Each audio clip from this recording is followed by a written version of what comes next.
La Seine-Saint-Denis, c'est la tête de Turc, je pense que des médias. Et en plus, je dis des médias, mais c'est des médias de masse. Dès qu'on met l'accent sur la Seine-Saint-Denis, on n'appuie pas sur le bouton positif, on appuie plutôt sur le bouton négatif. Avec ce documentaire, j'ai essayé d'apporter un point de vue normal. C'est pas un documentaire positif, c'est un documentaire normal sur le quotidien des gens.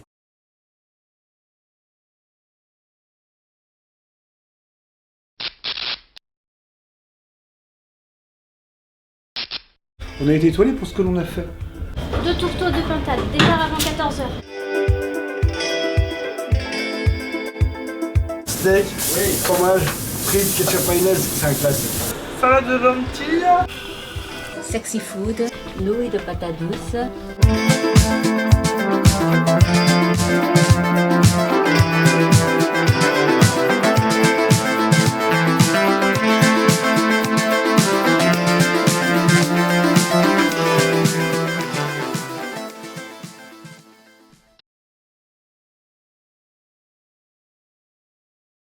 J'ai grandi, j'ai fait toute ma scolarité, mais mon père il a fait toute sa carrière de prof, ma mère il a fait toute sa carrière, elle travaillait à l'URSSAF de Paris, à Montreuil, pas très loin. Et mes arrière-grands-parents venaient de Seine-Saint-Denis, c'est-à-dire qu'ils habitaient à Paris dans le 20e et ils partaient en vacances, en week-end, à Aulnay-sous-Bois, depuis Gambetta jusque Aulnay-sous-Bois. Donc c'était leur lieu de villégiature. Et mon grand-père, je crois que pour la Seconde Guerre mondiale, s'est caché à Aulnay-sous-Bois pour fuir les bombardements de la ville de Paris. Lorsqu'il y en avait, ils allaient à Aulnay-sous-Bois. Donc vous voyez, c'est une histoire de famille.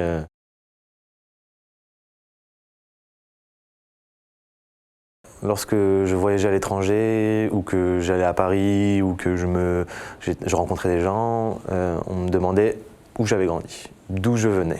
Et ça, c'est des questions qu'on nous ressasse souvent. Les gens ont besoin de savoir d'où tu viens. Voilà, c'est comme ça. Moi, je l'accepte.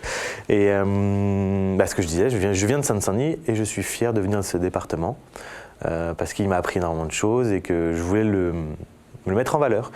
Et quand les gens me demandaient, mais peux-tu nous en dire un peu plus sur ce département? Est-ce que tu peux nous donner juste un débat normal, argument contre argument? Moi j'entends ça, il y a beaucoup de négatifs, est-ce que tu peux nous donner le positif? Et en fait j'avais pas les armes pour le valoriser.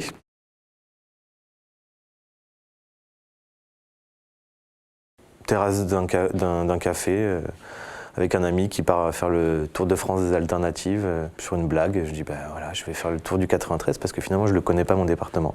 Ça c'était projet de fin pendant mon master 2 et donc je devais trouver un stage de fin d'études et je me suis dit en fait j'en parle à mes profs, je dis ouais, je pense que je vais partir un peu en voyage avant. Ils me disent où?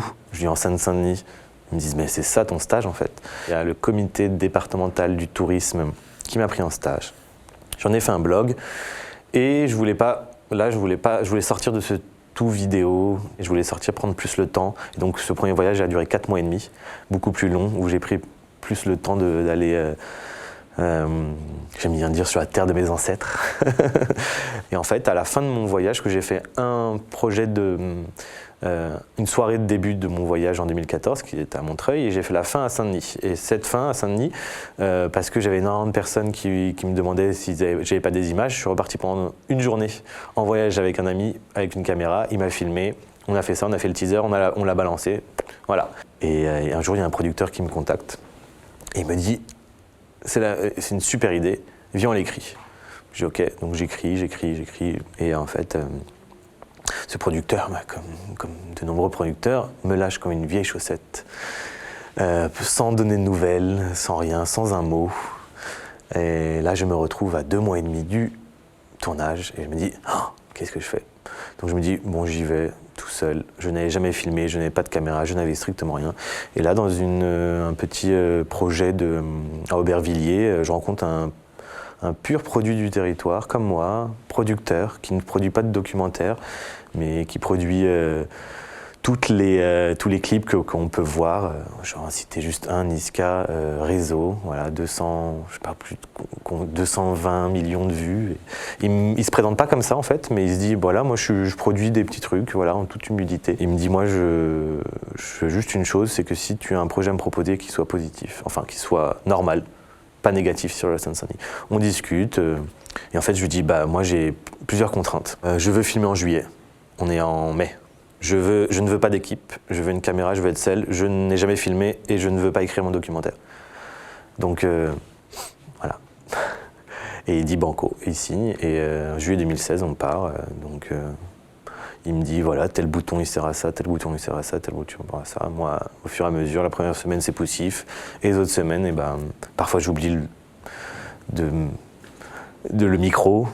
Parfois, je filme par terre parce que je suis en train de filmer et que mon bras il tombe comme une discussion parce que je suis plus dans l'émotion de ce que la personne raconte. Donc voilà. Donc c'est pour ça aussi que voilà, j'ai fait le lien depuis le tout début du projet, mais c'est un peu comme ça que l'envie du documentaire a germé. La Seine-Saint-Denis, c'est la tête de Turc, je pense que des médias. Et en plus, je dis des médias, mais c'est des médias de masse. Mais c'est la réalité, en fait. Il faut arrêter de dire que ce n'est pas vrai, parce qu'à chaque fois, je dis ça. Et même moi, je me le dis à moi-même, je dis peut-être que c'est plus compliqué que ça, que c'est plus complexe. Ok, c'est plus nuancé, je le sais, mais c'est une réalité. Dès qu'on met l'accent sur la Seine-Saint-Denis, on pointe on n'appuie pas sur le bouton positif, on appuie plutôt sur le bouton négatif. C'est toutes ces choses-là qui, moi, m'ont toujours révolté et qu'avec ce documentaire, j'ai essayé d'apporter un point de vue normal.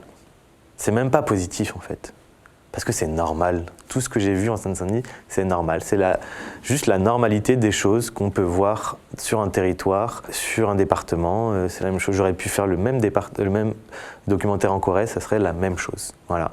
C'est juste ça. Et moi, c'est pas un documentaire positif, c'est un documentaire normal sur le quotidien des gens. Il y a des personnes qui sont plus ouvertes que d'autres et qui te prennent la main comme ça, là, qui t'amènent à visiter l'endroit, enfin la ville. Axel, je le connaissais depuis le collège. Donc c'était plus facile, c'est sûr. Mais c'est des personnes, c'est mes super-héros à moi en fait. C'est les super-héros du quotidien qu'on ne montre pas. Et des personnes qui ont des métiers et qui se donnent pour le territoire. Axel est éducateur spécialisé. Et il a principalement travaillé en Seine-Saint-Denis, il habite en Seine-Saint-Denis, il défend la Seine-Saint-Denis par toutes ses activités. Et voilà, c'est des personnes que je voulais montrer, même si voilà, c'était un peu dur d'aller au bout et de faire parler une personne que je connais depuis ma tendre enfance. Et ça tombait bien parce qu'il avait un groupe de country garage, ouais, c'est ça. Et donc en fait la chanson, c'est juste une proposition en fait. Tout simplement, il m'a dit je dis pourquoi pas faire une musique, créer une musique du documentaire, créer la bande originale du documentaire. Voilà, c'est juste ça en fait, c'est juste la connexion. Pourquoi pas, ok, d'accord, faisons-le. C'est un peu comme le documentaire. Ah, ok, une idée. Ah tiens, on va le faire. Ah oui, on le fait. Et après, ça sort. Voilà, c'est surtout ça. Il y a un livre qui m'a inspiré en particulier, qui est positif, enfin pas positif, mais qui est un peu à l'origine aussi de ma réflexion. C'est Les Passagers du Roissy Express de François Maspero. Et en fait, c'est un éditeur écrivain qui a fait toute la ligne du RER B dans les années 80 en oubliant Paris. Donc il a voyagé, il est sorti, il a dormi chez l'habitant, il a dormi dans les hôtels, il a fait ça avec une photographe et il a écrit un livre qui est juste magique, qui te fait visiter dans les années 80-90 la Seine-Saint-Denis et qui te donne à rêver. Et j'avais envie de voir un peu aussi ce que lui décrivait.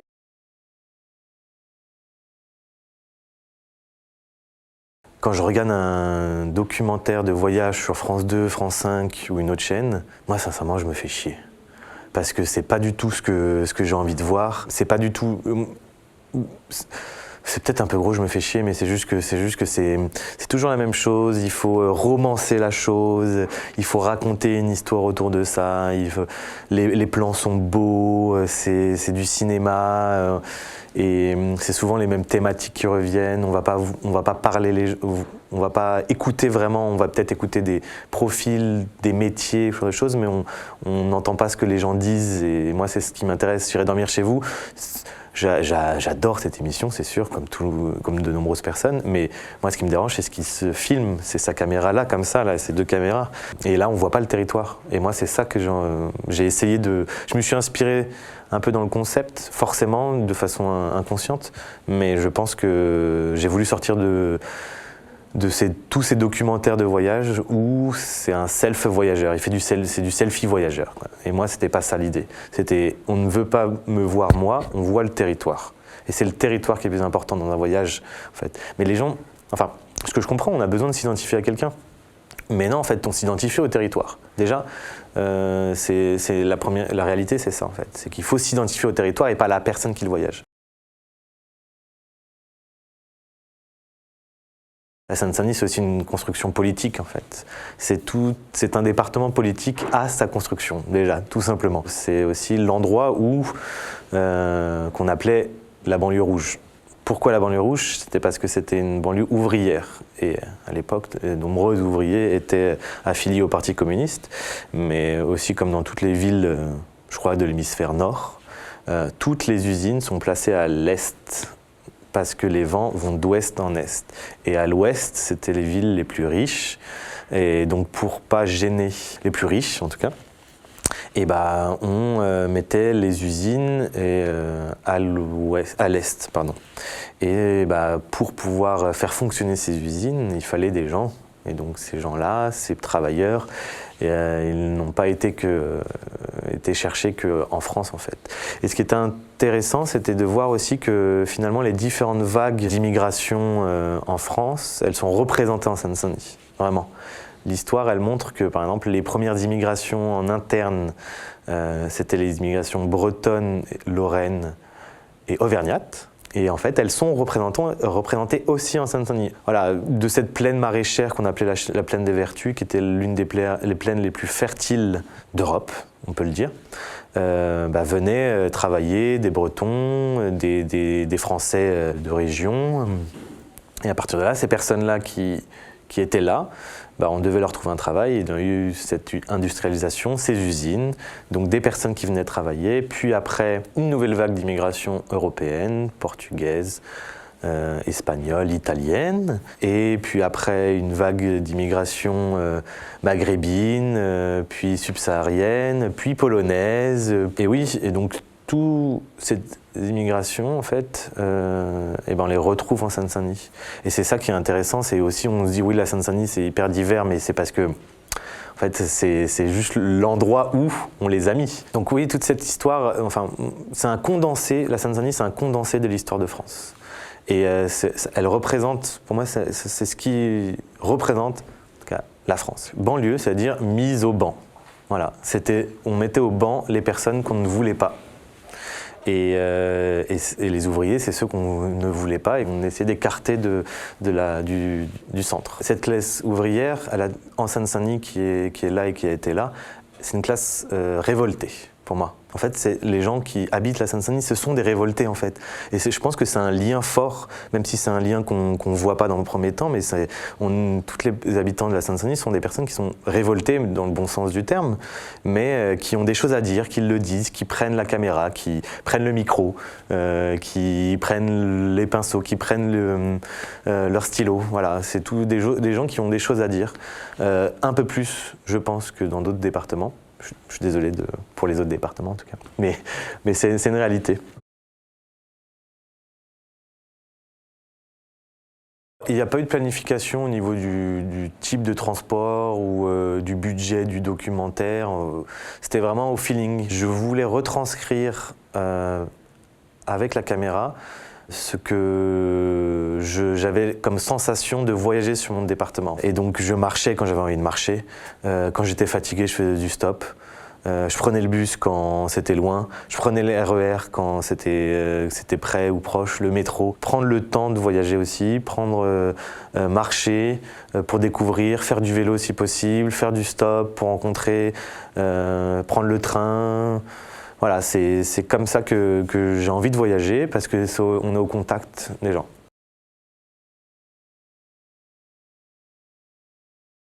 Pour moi, c'est quelque chose qui est inéluctable, forcément, parce qu'il y a une pression immobilière terriblement forte sur Paris. Et la Seine-Saint-Denis, c'est un endroit qui est encore accessible à l'achat ou ce genre de choses. Mais je pense que moi, ce documentaire-là, il est là pour rappeler aux personnes qui viennent sur le territoire ou qui sont installées, qui ont installé leur siège social sur le territoire, de dire n'oubliez pas les gens qui sont là avant vous. Et essayer de les comprendre, essayer de les écouter et essayer de comprendre la culture locale et pas d'imposer votre culture locale. En fait. Parce que c'est comme partout, si tu veux imposer les choses, ça va pas marcher.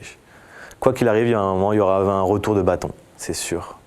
Mais ça, c'est pas que pour la Seine-Saint-Denis, ça c'est partout pareil. Après, moi, c'est le combat un peu le combat du quotidien, ça. J'essaye par des petits moyens d'essayer de mettre en valeur des gens, d'essayer de faire rencontrer des gens. C'est le travail qu'on fait avec mes collaborateurs. C'est une question dure parce que la gentrification, je me demande même si je suis pas un gentrificateur moi aussi, même si j'y habite en Seine-Saint-Denis, quoi. Mais c'est vrai que c'est une question compliquée en fait.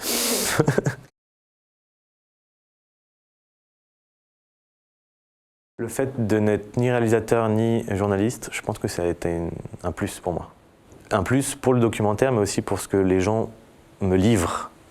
Parce que, honnêtement, si je dis « je suis un touriste, je viens avec ma caméra », j'allais dire en paix, mais si je viens avec ma caméra dans une logique de vous écouter, c'est pas la même chose si je me présente comme « je suis journaliste ». Déjà, ce mot en soi fait peur, et je viens pour vous interviewer. Non, en fait, c'était pas la même démarche. Moi, je pense que ça m'a aidé à rencontrer des gens, ça m'a aidé à pouvoir les écouter différemment, ça m'a aidé à moins construire mon documentaire qui en fait, se ressent parce que c'est juste un peu plus humain. C'était juste le film d'un vacancier en Seine-Saint-Denis, sans voix off, avec une toute petite voix off qui me présente moi, mais sans explication, sans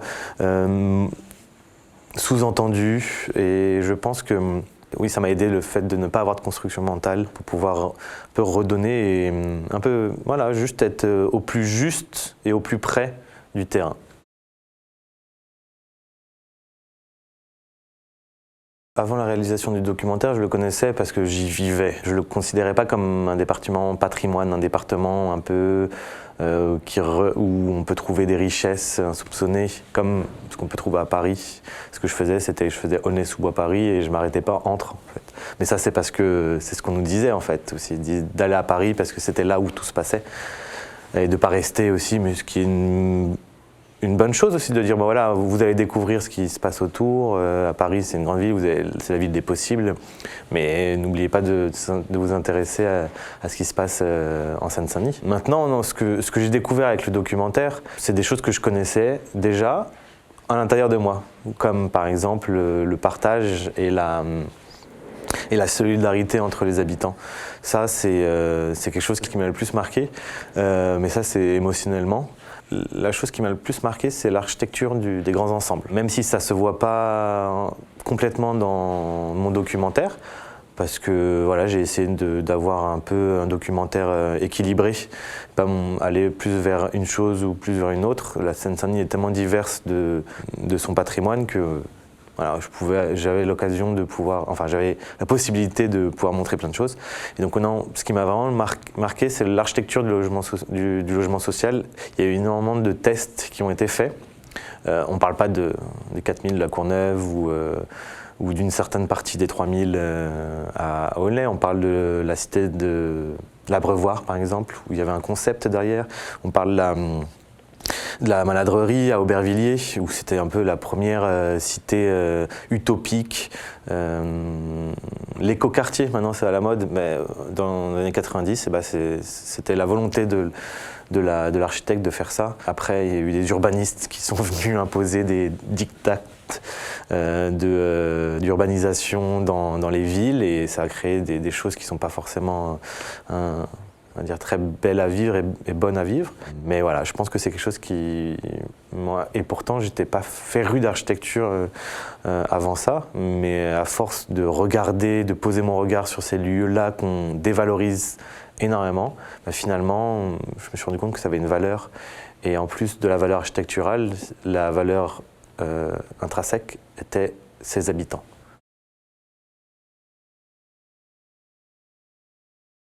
L'idée, ouais, c'était de l'inscrire jusque dans ma peau, en fait, pour pas l'oublier aussi. Ce tatouage, il a été fait par un marin encreur à Romainville, qui est, à ma plus grande surprise, le neveu d'Antoine de Maximi. C'était assez drôle de finir le voyage sur cette note aussi, et de voir que en fait, tout est lié, en fait, finalement. C'est que je viens de me faire tatouer par le neveu de quelqu'un qui m'a un peu influencé dans mes projets, quoi.